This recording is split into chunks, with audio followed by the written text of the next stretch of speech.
Hey guys, alright, today we're watching Eastern Front of World War II animated 1941 by Eastory. So I am going to guess that this is going to involve the German invasion and Operation Barbarossa, and then possibly up until the general believed turning point of World War II on the Eastern Front, when the Soviets finally started to hold their ground more and started to actually push back. Yeah. This is a little different as I don't normally watch just like battle videos, as y'all know. I like to more watch videos that are about, I guess, general trends in history, that kind of thing, not necessarily battle stuff, as I feel like there's not really too much to comment on it. But I thought this would be interesting to watch, so let's go ahead and just watch.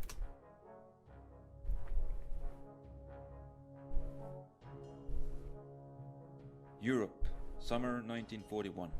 Germany had secured most of Central and Western Europe, with only Great Britain remaining defiant on the islands. The only potential threat to Germany in Europe was its former ally, the Soviet Union. In order to break the stalemate with Britain and make Germany's strategic position indisputable, Hitler decided to cripple the military capabilities of the Soviet Union and seize its natural resources. Germany planned to achieve this goal by capturing most of the European part of the Soviet Union before the onset of winter 1941. The main attack would take place in the center and be directed towards Moscow, with auxiliary attacks in the north and south. By the middle of June 1941, the Germans had almost completed the preparations and the invasion was about to begin. Meanwhile, the Soviet forces were unaware of what was coming and were ill-prepared to resist the German invasion. First, we'll look at the southern sector. The Soviets had deployed their strongest units in the south, having 1,200,000 men between the Pripyat marches and the Black Sea. They were to be confronted by the Army Group South that was of roughly the same strength. The first objective of the Axis troops was securing the western Ukraine. I'm curious if anyone knows why if anyone can tell me, educate me down below, why did the Russians concentrate so many of their forces to the south, where I'm sure it was known that the large brunt of the forces, Axis forces in the south, were Hungarian and Romanian troops, when the real threat of force was from the German army themselves, as the Germans had proved time and time again that they were really the ones carrying the Axis. Surely the Romanian and Hungarian troops were supplemented by the Germans and were of decent fighting strength, but they could not number as big as the Germans could number. And they also got more rivers and mountain lines down here, so I feel like they could have diverted more of those forces up to the north, whereas mainly plains and such on the Polish border, where Poland used to be, where they split Poland in half between each other. I feel like that would have been a better placement of like 1,000,000 troops. But what do I know? I'm a modern American, not living in these times, so I wouldn't really know true, I guess, reasoning. But if anyone has their beliefs or knows, has any good sources as to why so many Russian forces were in the south on the Romanian border, please do let me know. On 22nd, the invasion began. The Soviets immediately gathered their armed forces and met the German spearhead with a massive counterattack in the area of Dubno and Brody. But due to the lack of combat readiness of the units involved, it failed, and the Soviets lost most of their tanks. The German advance continued, and this created a threat of encirclement to the Soviet troops in the south, and they had to be withdrawn from the exposed position. After the main attack had tied down the Soviet reserves, the Axis forces in Romania joined the offensive. The main spearhead now made a dash towards the east, and this made Soviet command think that the main German effort was directed towards Kiev. However, the Germans had stuck to their original plan and turned south. When the Soviets realized the German intentions, it was already too late to withdraw their forces, and the Germans encircled and destroyed many of the Soviet formations near the town of Uman. The Soviets now abandoned western Ukraine and retreated to the eastern bank of the river Dnieper. They deployed the first wave of freshly mobilized troops to establish a strong defense on the river line and also cling to the port of Odessa. This At is the a really same well-made time, video. Operations were being carried out in the north, where 1.5 million German soldiers from army groups north and center were facing 1 million Soviet soldiers. In the beginning, Okay, so of there the was invasion- a strong presence, but still, that's still not as strong of a presence as there was in the south on the Romanian border. The army group center On the was Russian to side. encircle Soviet forces at the border and then advance towards Smolensk and Moscow. Meanwhile, Army Group North was to advance directly towards Leningrad, threatening to trap the Soviet forces between them and the sea. On June 22nd, the Germans attacked. The Soviet Western Front was deployed forward, and during the first days of the war, the German forces encircled most of its formations near the towns of Bialystok and Minsk. In the Baltics, the Soviet counterattacks were defeated in the Battle of Razenia, and then they attempted to pull back and establish a defensive line on Daugava River. But the Germans reached the river before them and pushed onwards, threatening the Soviet units in the west with encirclement. At the same time, Army Group Center had finished encircling the Soviet Western Front, and its infantry units began to reduce the pockets, while its armored forces advanced eastwards almost unopposed. The Soviets attempted to plug the gap by deploying most of their pre-war reserves to counter them, but it was not enough, and as the German offensive continued, their armor broke through the Soviet lines and trapped these units near Smolensk. By that time, the first wave of Soviet mobilization was complete, and the Soviets used these formations to block further German advance. What's amazing to me is just how many troops the Soviets were able to muster continuously after so much defeat, after so many troops dead, so many civilians dead, and so many troops captured. And It's just attempted amazing to to free me. the encircled troops. However, the performance of these newly created units was lackluster, and they were unable to liberate the pocket. The Germans managed to close it up and eliminate it. The Germans had gained the upper hand in the central part of the front, and now they were faced with two options. They could continue the push towards Moscow immediately, or secure the flanks of Army Group Center first, and then continue the offensive eastwards. They decided to do the latter, and the armored formations of Army Group Center were sent to aid neighboring army groups. During this time, battles had been raging in the north, where Army Group North had failed to pull out large encirclements, and their progress was slowed down by the Soviet counterattacks and bad infrastructure. Nevertheless, they were making slow but steady progress, and after securing their left flank, they reached the approaches to Leningrad. When the help from Army Group Center arrived, they were able to perform the final push and cut off the land-based communications to the city.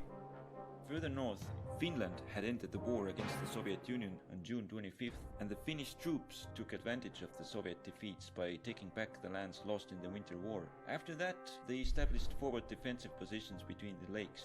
Even further north, the Finnish and German troops attempted to capture the Soviet port city of Murmansk and cut the Murmansk railway in order to sever the Allied supply route to the Soviet Union. However, their attacks became bogged down in the rough terrain short of their objectives. The front became static. Yeah, I feel like it's very interesting. Lots of people forget about the Finns being a part of the war against Russia during this time. Just a little interesting bit of information there that I think a lot of people kind of forget about. I even forget about it a lot of the time. Meanwhile, the other armored units of the Army Group Center were sent to help Army Group South.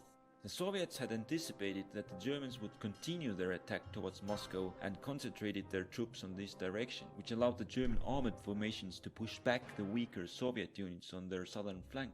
The German advance southwards forced the Soviets to abandon their forward positions in the Pripyat marshes to shorten their line.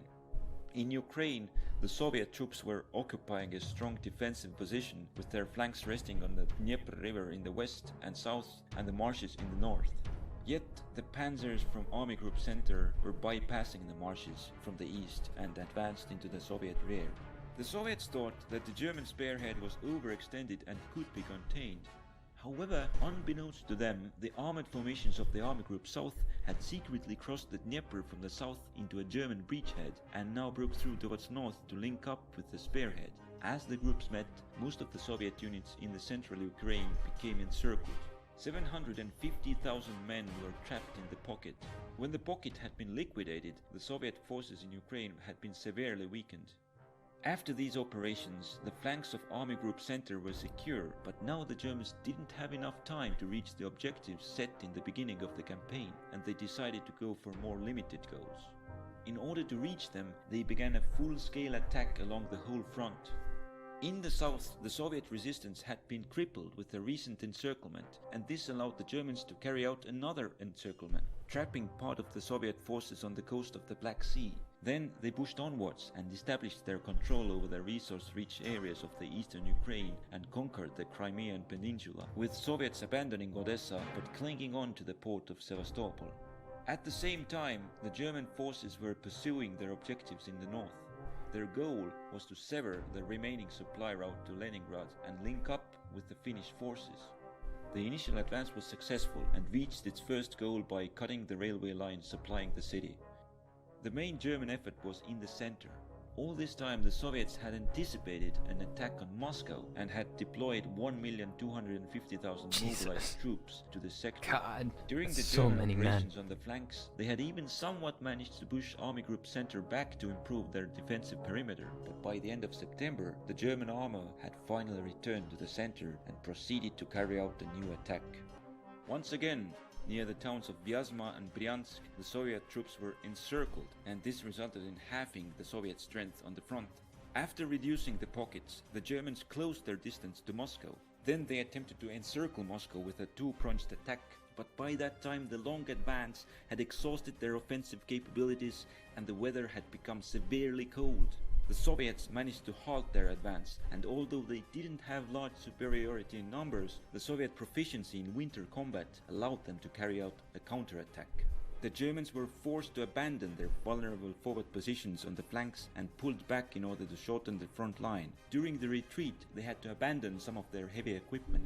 At the same time, the German attempt to cut off Leningrad had also failed, and they had to retreat to their starting positions, and the supply line to Leningrad was restored. In the south, the German advance was also checked by the Soviets, forcing the Germans to abandon their forward positions in Rostov. The first year of the war was over. The Soviets had stopped the Germans far from their initial goals, but at the great cost to their own military capabilities. The Red Army had been decimated, and it would take a year or more to fully rebuild and re-equip the army. The Germans wanted to use this window of opportunity and were sending most of their available forces to the Eastern Front to deliver a knockout punch in the following year. 1942 would be the decisive year of the war. All right. Yeah, great video. Really didn't have much to comment on it. But I think that's just because of my lack of knowledge of, I'm not a military historian. I am a late 800s Wessex political kind of person. Not World War II military, even though I know a good amount of World War II. I think I know more than probably the average college age history person. Because I think that would probably be if I had to choose another area to probably be my specific field of study, it would probably be World War II. But yeah, that's going to do it for today. Excellent video. The animation is great. I like the inclusion of the numbers when a unit gets surrounded and is encircled, and the POWs. That's very interesting to see, very cool to see. I like the inclusion of the original German goal to reach a certain point before the winter. Just that added discussion on what the German goals were is really good to hear. Just really well done. But yeah, that's gonna do it for today. Thank you guys for watching. If you enjoyed, remember to hit that like button and subscribe for more. Thank you.